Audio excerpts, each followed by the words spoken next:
I'm gonna be like Cardi B. If you see me and I don't speak, that means I don't with you.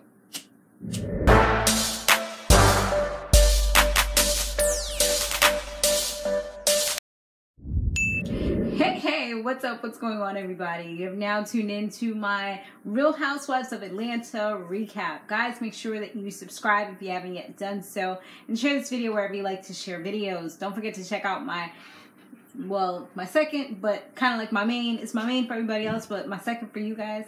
But it's Samore Love TV. That's where I do my little hair videos and stuff like that. This review is going to be up probably in another week. Okay, so be on the lookout if you're looking to see what hair this is. But you probably know if you're a hair person.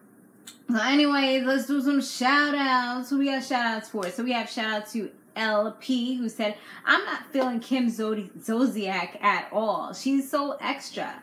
Sharee is too messy. I know it's her storyline, but dang. Great review. Thanks for sharing.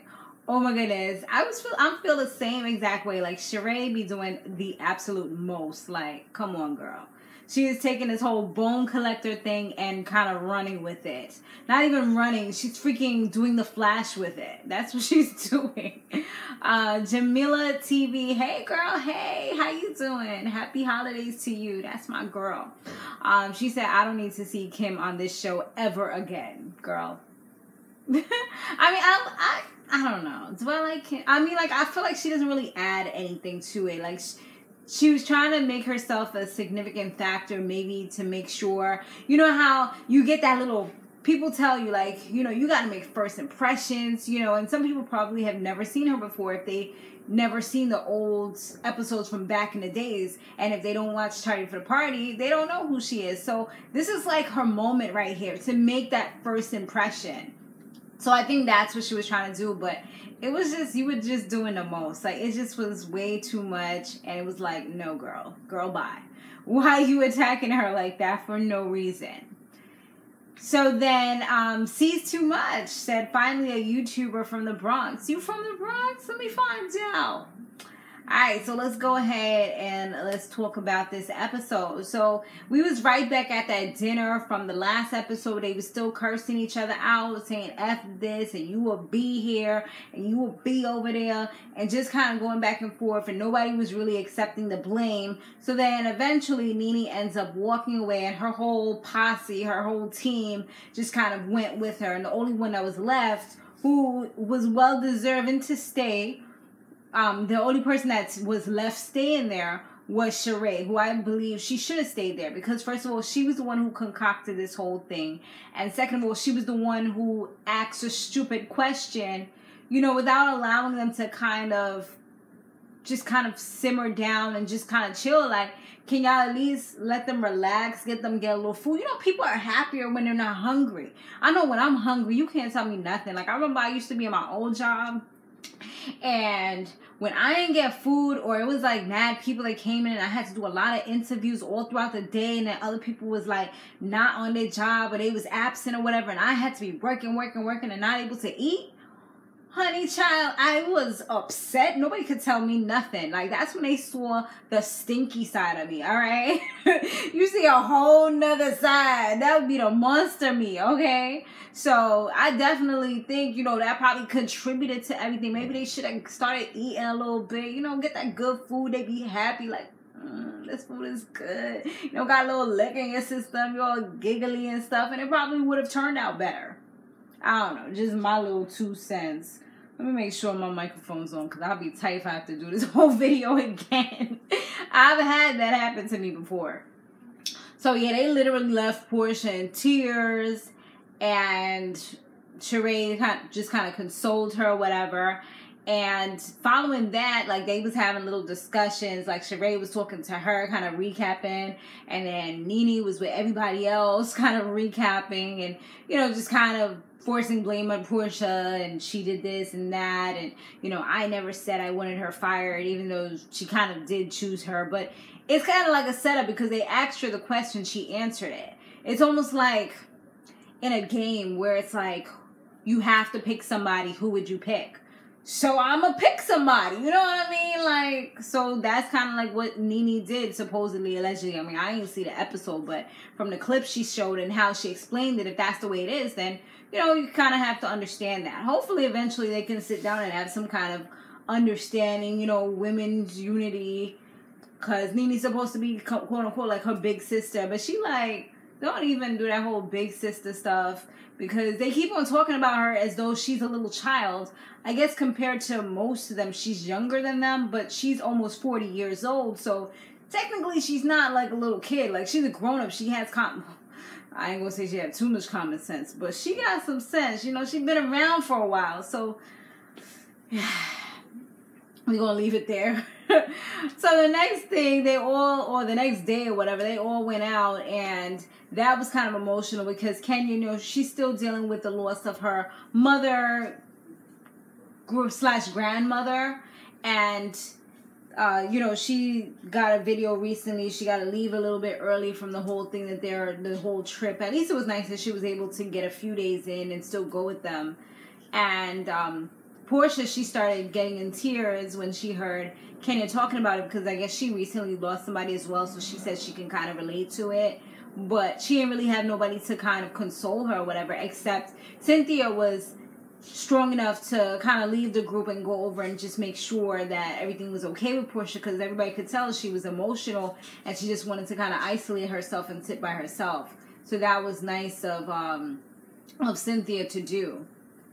So they get off the little trolley thing and Porsha's just like, oh my gosh, we're in Chinatown. I love Chinatown. She's like, I feel like I just stepped into Tokyo. And I'm like, Chinatown. I feel like I just stepped into Tokyo. Tokyo. I mean, I'm not a big Asian expert or anything, but as far as I know, I always thought that Tokyo was in Japan. I mean, maybe I could Google it to double check, but I mean, I could be wrong, but she said it loud and proud too, and I was just like, wait, what? It was one of those moments. I was like, dang, like, I wonder if anybody else caught that. I felt like putting it out on Twitter, even though I don't be tweeting like that. I felt like I should have put that out on Twitter, or maybe I should have did an Insta story on my Instagram real quick, like, yo, am I right or am I wrong? But I didn't even, I was over here typing my little notes, so I wasn't even thinking about that at the moment, but that's what So Sharee, Porsha, and Marlo, they come up with this story. Well, not this story, but this idea to create a party. You see how I'm moving my fingers, yeah, right? I still got my press-on nails from when I was recording some videos yesterday. So I'm trying to show them off, y'all. I've been getting my press-on nails from Etsy, but I got to take them off right after this video because I work tomorrow, and it be slowing down my typing, y'all. So, yeah, like I was saying, that's when you feel fly. You be like... when you know your nails look good. So Porsha, like I said, they came up with this plan that they wanted to throw a party to kind of cheer Kenya up. They're not really too sure how she going to receive it though, but they're like, you know what, they're going to go ahead and do it. They're going to do a party. It's going to be more like a wedding, actually, like a fake wedding, because I feel like it was kind of shady, but it was, I don't know if I want to say it was a good idea or a bad idea. I don't know how I would have taken it because they shade you all the time. I mean, probably when they see the few little like jabs here and there that they was saying through when they was creating this whole little fake wedding, this faux wedding, maybe she might get upset. But at that moment, she received it nicely. She was happy. She smiled. She went along with it. They ate cake. So it was a good time. They all had a really nice time. From there, they ended up going, and they didn't tell Cynthia neither because they wanted it to be a surprise. You know how Cynthia could chat. Then she probably would have like made it all like, you know, funny or whatever. So, yeah, like I said, she took everything nicely. Porsha, she took the opportunity during that time to apologize once again to Kandi. But Kandi, we've seen it time and time again. Like, you have to literally turn Kandi around, pull her pants down just a little bit, and just kind of be like, maybe even put a little tongue on it. You know?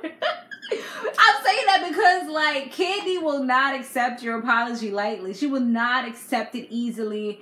You have to go above and beyond. Like, even we seen in SWV, Honey Child, I'm messing up the bands. Y'all know what I mean, though. Escape, when they had the little whole reality show that they did, and that girl, I don't know their names like that, but you know, was it Tasha? Whatever her name was, she apologized to Kandi, and Kandi just kind of was like not really feeling like it was genuine. She feels like she just did it so that they could get back together and get some money. Like, she don't really need to do it. She has money. The rest of them is on some struggle tips, so they need to get their career back up and popping. Well, maybe not Tiny. I feel like she don't really need it like that, but it's probably something that's good for her to have something to do, because right now her husband is doing his own thing. You know, he has his career popping, so she wants to show that she's valuable as well. Right now she's kind of finding herself because of everything.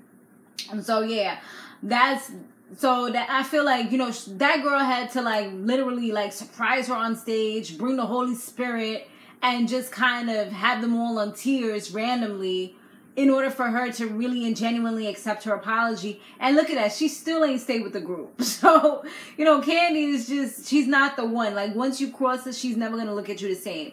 I'm like that to a certain extent. Like, I'll never forget what somebody did, but I'll be able to be cordial with them. And depending on who you are, if you're family, and I feel like it's not that serious. Like, if you didn't steal my man, you ain't steal my money, you ain't try to kill me, then we can probably move forward to some capacity. I probably won't really trust you fully, but I can be okay with you. We can still laugh and joke and just kind of, you know, move forward. But I'm always, in the back of my mind, I'm gonna kind of still have that thought of what you did to me there.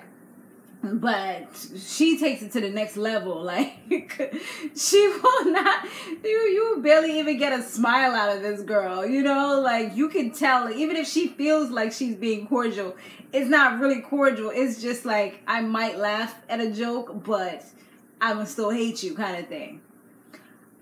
So what else happened? So they went to a vineyard, and they were stomping out the grapes. And I just always, when I see that process, I'm just like, ew. Like, it always grosses me out. Like, I try not to think about it. I mean, I don't really drink wine too much lately. I mean, I'll do my little Chardonnay or Sauvignon Blanc or Pinot Grigio, but I haven't even done those in a while. Like, I haven't drank in like a whole entire year. Like, I have a bottle that I need to just get cracking, and that's Ciroc, okay? So not even, we passing the wine. We going to go straight to the hard stuff. But I think I'll do that probably New Year's or something after work. But back to what I was saying. Yeah, like that, they was stomping on the wine, and the guy was like a little flirtatious, but then he says that he had a wife and he had kids. But I feel like the only reason why he said that was because he was on TV, and he like, damn, my wife gonna come at me crazy right now. Let me let these black chicks know that I'm not up for grabs, but I'm gonna give them my number, behind the scenes. Nah, he probably was deaded after that, because, they all together. They not going. Maybe Marlo probably would have still messed with him or whatever, but the fact that he announced it on TV, plus all the rest of them is there, she had to chill out. I mean, she was doing a whole lot. She was like, damn, this man got a vineyard. These people make money. I'm gonna get some of this. But yeah, when he kind of like had to let them know, I am a married man.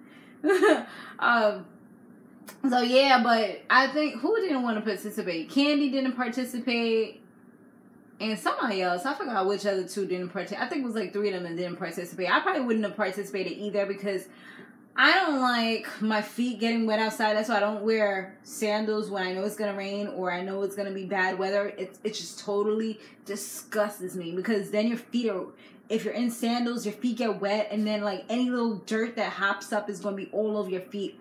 Grosses me out. I don't like my feet to be sticky, and that's all the things that would have happened if you're like stomping out some grapes. So I would have definitely passed on that. I wouldn't want to experience that. I would just watch from a distance, let them make their little grapes. But yeah, that's kind of gross to know that. It's like, damn, like, whose feet was in my wine?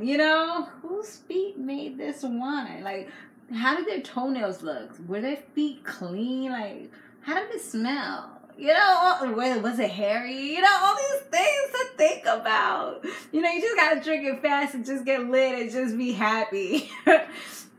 So the last thing that kind of happened was they had like another little dinner thing, and they was talking about Kenya, because Kenya now had left, so they was talking about Kenya and her husband, and do they think it's real? I think it was kind of Marlo that brought it up. But Cynthia wasn't having it. She wasn't here for it. She literally got up and walked away from everybody, and everybody's looking like, what the hell? But she was just like, you know, she's not really here for it. And I kind of felt like it was messed up that when Cynthia got up and walked away and was having her emotional moment, Porsha did not get up. She was like, shit, I'm at the table now. They finally talking to me. I can relate to them right now. I ain't getting up. F that. You know, like, last time I got up, there was no seats left for me on the trolley. No, on the train. So I'm not getting up this time around. She was like, I'm parking my behind right here. I ain't going nowhere. Cynthia going to have to get it together. But you know what? It was Nene that took the opportunity to, you know, let's say, you know, I'm going to go check on my friend. So she went over, kind of had a little sit down talk with her. She's like, you know, I just don't want to be a part of that, talking about Kenya. And yes, I was hurt. And she tells everybody that. Like, when she did come back to the table, like, yeah, she was hurt. Like, my friend, my close friend, did not invite me to her wedding. You know, I didn't even meet the guy yet. And that hurts. I mean, I know one of my pretty close friends, she got married, but she invited me to everything. I was just, at the time, I was too sick to go. And then I'm not really as social as I used to be because I have food allergies, so I can't really eat out most of the things that people would eat. So it's like I'm going to just have to sit there. Then people are going to ask me why I'm not eating. And, you know, it depends on who it is. Certain people, they understand me, like close family, close friends. But other people that I haven't seen in a while, it's just like I don't want to have to, like, go through the story, go through the motion. So, you know, I understand if certain people were not to invite me, but it always feels good that they did, you know, even if I had to decline or if I did decline. So I understand how Cynthia feels like, damn, like, I didn't even get an invite? Like, wow, she's moving on. And I know some people probably feel that way about me, that probably are like, damn, when I do stuff and it's like, wow, she's having a good time without us. Okay, I see how it is, you know, that type of thing. But yeah, that's pretty much a recap. Comment down below for your chance to get your comments shouted out. Thanks for watching, guys. Stay fabulous, live free, and soar limitless. I will see you in the next one.